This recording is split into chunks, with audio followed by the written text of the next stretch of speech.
എല്ലാവർക്കും നമസ്കാരം. ഞാൻ സജീഷ് ഗോവിന്ദൻ. ആർട്ട് ഓഫ് ഡ്രൈവിങ്ങിൻ്റെ ക്ലാസ് ഇപ്പോൾ എറണാകുളത്ത് വെച്ച് നടന്നുകൊണ്ടിരിക്കുകയാണ്. ഓട്ടോമാറ്റിക് വണ്ടി ഡ്രൈവ് ചെയ്യാൻ വളരെ എളുപ്പമാണെന്നാണ് പൊതുവെയുള്ള ധാരണ. പക്ഷേ മിക്ക ആളുകൾക്കും ഓട്ടോമാറ്റിക് വണ്ടി കറക്റ്റായിട്ട് ഡ്രൈവ് ചെയ്യാൻ വേണ്ടിയിട്ട് കഴിയുന്നില്ല. അപ്പോൾ പലർക്കും പല തെറ്റിദ്ധാരണകൾ ഉള്ളിലുണ്ട്. അതുകൊണ്ടാണ് പലർക്കും വണ്ടി കൊണ്ടുപോകാൻ വേണ്ടി കഴിയാത്തത്. ചില ആളുകളുടെ മെയിനായ പ്രശ്നം എന്താണെന്ന് വെച്ച് കഴിഞ്ഞാൽ നമ്മൾ ബ്രേക്കിൽ നിന്ന് കാലെടുക്കുന്ന സമയത്ത് വണ്ടി ബാക്കിലേക്ക് പോകുന്നു, ഇങ്ങനെ ആടി കളിക്കുന്നു എന്നാണ് പലരും പറഞ്ഞു കേട്ടിട്ടുള്ളത്. പലരും ബ്രേക്കിൽ നിന്ന് കാലെടുക്കുന്നത് എങ്ങനെയാണെന്ന് വെച്ച് കഴിഞ്ഞാൽ വളരെ പതിയാണ്. അങ്ങനെ പതിയെ കാലെടുക്കുമ്പോഴേക്കും വണ്ടി ഇങ്ങനെ ബാക്കോട്ടേക്ക് പോയിട്ടുണ്ടാവും. എവിടെയെങ്കിലൊക്കെ സ്ലോപ്പുള്ള സ്ഥലത്തൊക്കെ നിർത്തിയിട്ടുണ്ടെങ്കിൽ വണ്ടി ബാക്കിലേക്ക് പോകും. ഈ ഒരു പ്രശ്നം ഉള്ളത് കൊണ്ട് പലർക്കും വണ്ടി എടുക്കാൻ കഴിയുന്നില്ല. പലർക്കും ഭയങ്കര പേടിയുണ്ട്. ഞാൻ നിങ്ങൾക്ക് പ്രാക്ടിക്കലായിട്ട് ഇപ്പോൾ അത് കാണിച്ചു തരാം. എന്താണ് പ്രശ്നം എന്ന് ഞാൻ കാണിച്ചു തരാം. നിങ്ങളൊന്ന് കണ്ട് മനസ്സിലാക്കൂ കേട്ടോ. ആർട്ട് ഓഫ് ഡ്രൈവിങ്ങിൻ്റെ ക്ലാസ്സുകളിൽ പങ്കെടുക്കാൻ താല്പര്യമുള്ളവർ എന്നെ വാട്സപ്പ് ചെയ്യുക. WhatsApp number 9400600735. ഓട്ടോമാറ്റിക് വണ്ടി ഡ്രൈവ് ചെയ്യുന്ന എല്ലാവരും ഈ വീഡിയോ കൃത്യമായിട്ട് ശ്രദ്ധിച്ചിട്ട് കാര്യങ്ങൾ മനസ്സിലാക്കുക. വെറുതെ നിങ്ങൾ കൺഫ്യൂഷൻ ആവേണ്ട കാര്യമൊന്നുമില്ല. ഇവിടെ നിങ്ങൾ ശ്രദ്ധിക്കുക. ഇവിടെ ലെഫ്റ്റ് സൈഡിൽ ബ്രേക്കും അതേപോലെ തന്നെ റൈറ്റ് സൈഡിൽ ആക്സിലറേറ്ററും നിങ്ങൾക്ക് കാണാം. ഇത് രണ്ടും കറക്റ്റായിട്ട് ഓപ്പറേറ്റ് ചെയ്യാൻ നിങ്ങൾ പഠിക്കേണ്ടതുണ്ട്.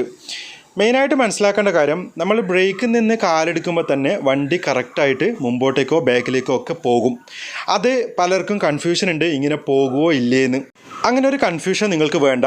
അതേപോലെ തന്നെ ബ്രേക്കിൽ കാല് വെക്കുന്ന സമയത്ത് ഇതേപോലെ ആയിരിക്കണം കാല് വെക്കേണ്ടത്. ഉപ്പൂറ്റി ഫിക്സ് ചെയ്ത് വെക്കണം. ബ്രേക്കിന് നേരെ മുമ്പിൽ ഉപ്പൂറ്റി ഫിക്സ് ചെയ്ത് വെക്കുക. എന്നിട്ട് ആക്സിലറേറ്ററിലേക്ക് ഇങ്ങനെ ചെരിച്ച് ചവിട്ടുക. ബ്രേക്കിലേക്ക് സ്ട്രെയിറ്റ് ആയിട്ട് ഇങ്ങനെ ചവിട്ടുക. ഇതേപോലെയാണ് ചെയ്യേണ്ടത്. പലരുടെയും പ്രശ്നം എന്താണെന്ന് വെച്ച് കഴിഞ്ഞാൽ ബ്രേക്കിൽ നിന്ന് കാലെടുക്കുന്ന സമയത്ത് ഇപ്പോൾ ഡ്രൈവ് മോഡ് ആക്കിയിട്ട് ബ്രേക്കിൽ നിന്ന് കാലെടുക്കുമ്പോൾ പതിയെ എടുക്കും. അപ്പോൾ വണ്ടി ബാക്കിലേക്ക് പോകും. ആ ഒരു സമയത്ത് ഭയങ്കര ടെൻഷനായിരിക്കും, വീണ്ടും ബ്രേക്ക് കിട്ടും. ഇതാണ് പലരും ചെയ്യുന്നത്.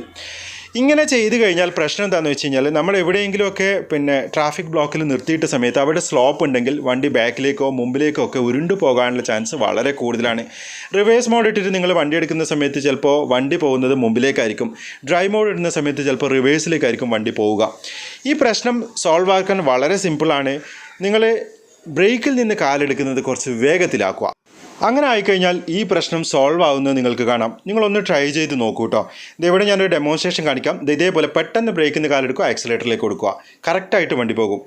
ഇവിടെ പ്രത്യേകം ശ്രദ്ധിക്കേണ്ട ഒരു കാര്യം എന്താണെന്ന് വെച്ച് കഴിഞ്ഞാൽ ബ്രേക്കിൽ നിന്ന് ആക്സിലറേറ്ററിലേക്ക് കാല് കൊടുക്കുന്ന സമയത്ത് കൂടുതൽ ശക്തിയോടുകൂടി ആക്സിലറേറ്റർ ചവിട്ടരുത്. അങ്ങനെ ചവിട്ടിക്കഴിഞ്ഞാൽ അപകടം ഉണ്ടാവും.